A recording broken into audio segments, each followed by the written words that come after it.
excited to be here at E3 2010, telling you a lot about Crysis 2 today.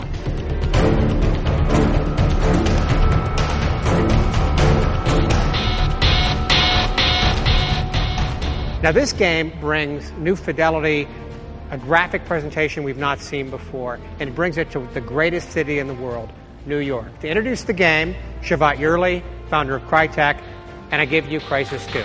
Crysis 2 delivers a new kind of sandbox experience.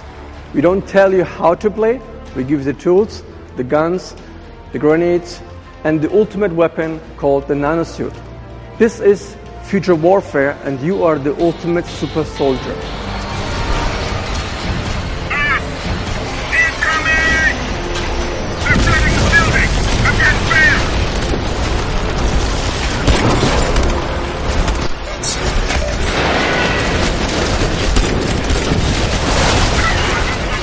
The core DNA of Crysis 2, we're calling Choreographed Sandbox. It is a combination of the freedom of a sandbox with the intensity and choreography of a linear shooter.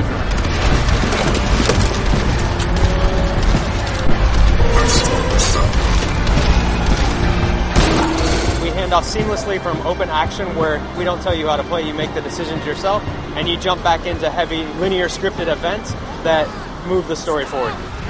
I'll be right back! Just wait! She's right here! John! Let's go, man! Hurry!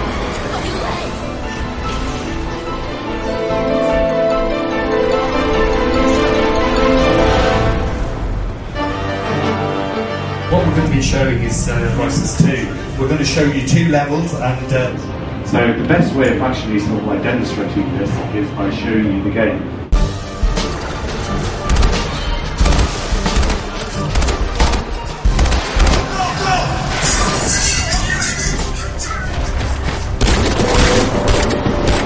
One of the cool levels that we're showing here at E3 2010 is Central Station. The cool thing about this level is it's a big, open-style Crysis traditional sandbox. Aliens are mortar striking Central Station. Marines are defending that post. In order to actually fully hold back the aliens, the Marines have planted bombs on our hotel. The Marines are asking you to go in and find the detonator and execute the explosion so that the big building can collapse on the aliens and then they will be stopped. There's a lot of options for the player, which route to go. They can take an action hero combat route across the main bridge.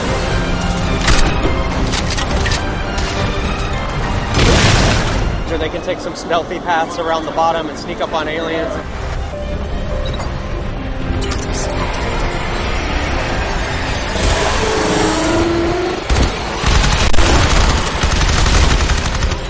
Crysis 2 will be featuring definitely the most intelligent AI ever in a first-person shooter. They're smart, they move around the environment, they can jump up on things. They have improved sensors, they're sharper.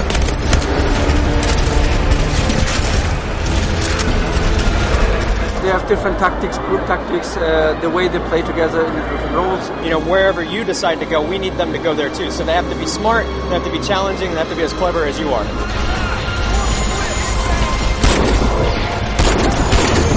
One of the most challenging enemies we have here at E3 that we're proud to show off for the first time is what the military guys in the game call the pinger.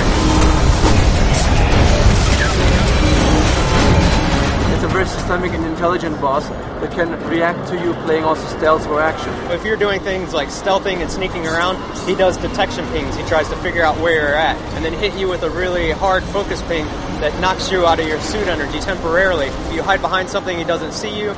He'll fire a plasma grenade back behind cover to try to flush you out, as he's always trying to push you around the space as you're trying to acquire weapons in this really tight sandbox to take him out.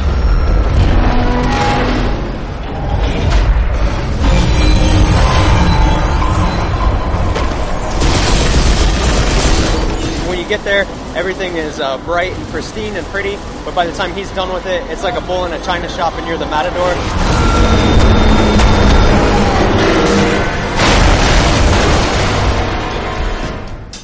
At Crytek, we are always pushing the boundaries of technology. And because of that, we are exploring a new depth, a new dimension. One of the biggest announcements that we're happy to make here at E3 is Crysis 2 is going to be in 3D. We have been researching now for the last 2 years Public 3D gaming. The technology that we use for stereo 3D has really no performance hit at all when playing the game.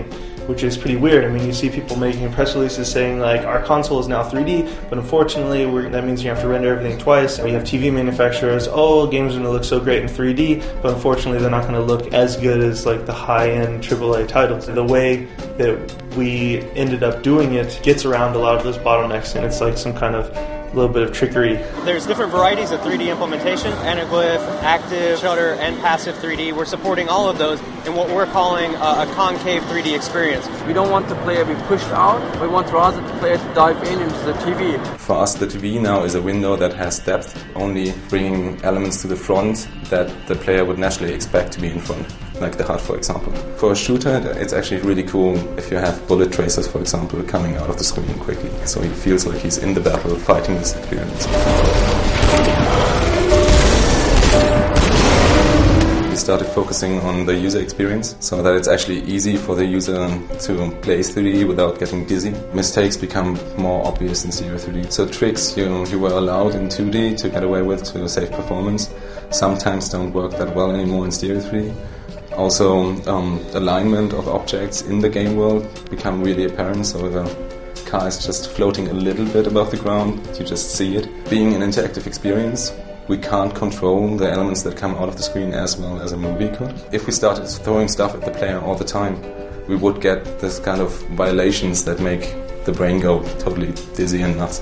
Basically, it's like a new visual language that we are now learning to use properly, just as color or sound was when it was implemented in the movies. We want you to play Crysis 2 not just for 15 minutes in 3D, we want you to play for hours. Everyone here is reacting very positively to 3D in Crysis 2, and we're really excited to show it off today.